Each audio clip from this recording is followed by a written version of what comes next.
जय श्री गणेश दोस्तों, welcome to my channel. आज हम ट्राइकलर बर्फी या फिर तिरंगा बर्फी बनाएंगे। तो फ्रेंड्स, देर किस बात की, आइए रेसिपी का श्री गणेश करते हैं।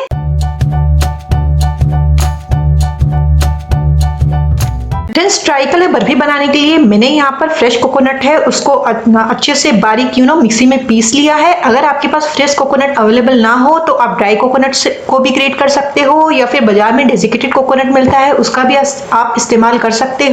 यहाँ पर मैंने दो मीडियम साइज के जो फ्रेश कोकोनट है उनको मिक्सी में पीसा है, जिसका वजन अप्रोक्सीमेटली 500 ग्राम होगा। और इसी के साथ मैंने 400 ग्राम का जो अमूल का मिठाई मेड है उसका इस्तेमाल करेंगे हम। आप चाहो तो अमूल मिठाई मेड की जगह जो मिल्क मेड होता है उसका इस्तेमाल भी कर सकते हो। और ये थोड़ी सी इलायची पाउडर है, इसका भी हम इस्तेमाल करेंगे। और फ्रेंड्स, हमें ट्राइकलर रोल बनाना है तो मैंने यहाँ पे दो कलर लिए हैं। पहला एप्पल ग्रीन है, दूसरा केसर येलो कलर है। यहाँ पर मैं पाउडर फॉर्म के कलर का इस्तेमाल कर रही हूँ। अगर आपके पास लिक्विड फॉर्म हो तो आप उसका भी इस्तेमाल कर सकते हो। फ्रेंड्स, अब हम एक कढ़ाई के अंदर जो फ्रेश कोकोनट हमने लिया है उसको सारा का सारा इसके अंदर डाल देंगे और हल्का सा इसको कुक करेंगे फ्लेम के ऊपर करीब 1 से 2 मिनट तक। अब हम इसके अंदर 1/4 चम्मच के करीब जो इलायची पाउडर है वो डालेंगे और हम 400 ग्राम के करीब जो अमूल मिठाई मेड हमने लिया था सारा का सारा इसके अंदर डाल देंगे। इसके बाद हम कंडेंस मिल्क को कोकोनट के अंदर अच्छे से मिक्स कर देंगे। देखिए, कंडेंस मिल्क जो है वो पूरा का पूरा इसके अंदर अच्छे से चला गया है। ये जो पेस्ट है वो बहुत ही गाढ़ा है, हमें इसको लिक्विड कंसिस्टेंसी में बिल्कुल नहीं रखना है। एक डो का फॉर्म हमें इसको देना है, इसके लिए हम इसको कंटिन्यूस हिलाते रहेंगे। दोस्तों, ये थोड़ा सा गाढ़ा होना शुरू हुआ है, अभी तक कम्प्लीटली गाढ़ा नहीं हुआ है, तो अभी हम इसको इसी तरीके से कुक करते रहेंगे कंटिन्यूसली।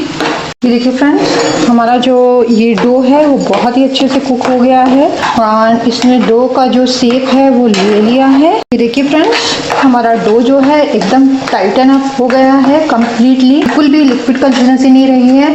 हमें इस चीज़ का बहुत अच्छे से ध्यान रखना है कि जो हमारा डो हो उसमें बिल्कुल भी जो है लिक्विड कंसिस्टेंसी ना रहे। ये एक तरह का डो बन गया है। ये देखिए, अब इस स्टेज पर हम गैस को जो है वो बंद कर देंगे। फ्रेंड्स, अब हम अपने पेस्ट को ठंडा होने के लिए छोड़ देंगे और पेस्ट के ठंडे होने के बाद में हम इसके 3 इक्वल पोर्शंस कर लेंगे। अब इन तीनों पोर्शन की मैं एक मोटी लोई बना करके एक सेपरेट प्लेट में रख दूंगी। फ्रेंड्स, हम तिरंगा बर्फी बना रहे हैं तो मैंने ये फर्स्ट डो लिया, इसको बाउल के अंदर डाला। अब मैं इसके अंदर केसर येलो कलर जो है वो थोड़ा सा डालूंगी और जो कलर है उसको मैं इस डो के अंदर अच्छे से मिक्स कर लूंगी। देखिए फ्रेंड्स, हमारे जो डो है उसके अंदर कितना अच्छा गाजरी रंग आया है। मैं सेकेंड डो को भी एक बाउल के अंदर ट्रांसफर कर दूंगी और एप्पल ग्रीन कलर थोड़ा सा मैं इसके अंदर डाल करके डो के अंदर ग्रीन कलर जो है वो अच्छे से मिक्स कर लूंगी। जैसे ही मैंने गाजरी कलर मिक्स किया था ठीक उसी तरीके से मैं एप्पल ग्रीन कलर को भी अच्छे से मिक्स कर लूंगी डो के अंदर। फ्रेंड्स, कलर को मिक्स करने के बाद में अगर आपको डो का कलर थोड़ा लाइट लगे तो आप उसमें थोड़ा और कलर डाल सकते हो। देखिए फ्रेंड्स, हमारा एप्पल ग्रीन कलर का डो भी बनकर के रेडी है। फ्रेंड्स, हमारा dark green colour, orange colour और ये व्हाइट कलर, ये तीनों रेडी हैं। अब हम इसको बनाना शुरू करते हैं। मैंने यहाँ पर स्क्वायर शेप का मोल्ड लिया है जिसमें मैंने तेल डालकर ब्रश की हेल्प से मैंने उसको ग्रीस कर लिया है कम्प्लीटली। अब मैं इसके अंदर एप्पल ग्रीन कलर जो हमने बनाया था वो कम्प्लीटली पेस्ट इसके अंदर डालकर इवनली स्प्रेड कर दूंगी स्पून की हेल्प से। फ्रेंड्स, हमने इसको अच्छे से जो है फ्लैटन अप कर दिया है।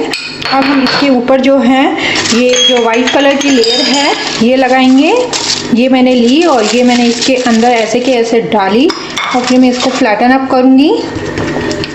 फ्रेंड्स, अब मैं यहाँ पर 2-3 बूंदे घी की डालूंगी ताकि मुझे स्पून से फ्लैटन अप करने में इजी हो। पहले जो है मेरी स्पून के पीछे जो कोकोनट है वो चिपक रहा था, इसीलिए मैं इस पर घी डाल रही हूँ। फ्रेंड्स, ये देखिए, हमारा जो वाइट लेयर है वो भी अच्छे से फ्लैट हो चुका है।